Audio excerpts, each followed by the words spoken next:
So hey guys, it's Jason from Diggin, Arizona.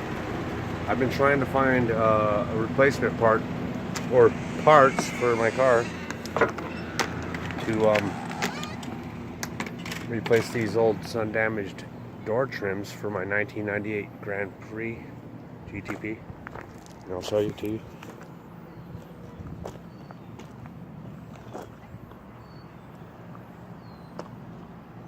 This side is the worst part, but on the other side, it's not so bad. But I can't find a place anywhere online to get these. So this is a shout out to my fellow GTP owners. Where can I get these door trim molding, reveal molding replacements? I was thinking maybe online, but I couldn't find nothing. So if any of you guys know, let me know. I was thinking I'll go to a salvage yard or junkyard. They come off real easy just with one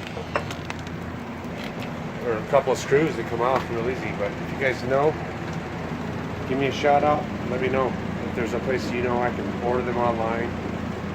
Anyways, take care. Peace. Subscribe, like, do whatever you want to do. I don't care. But have a good day.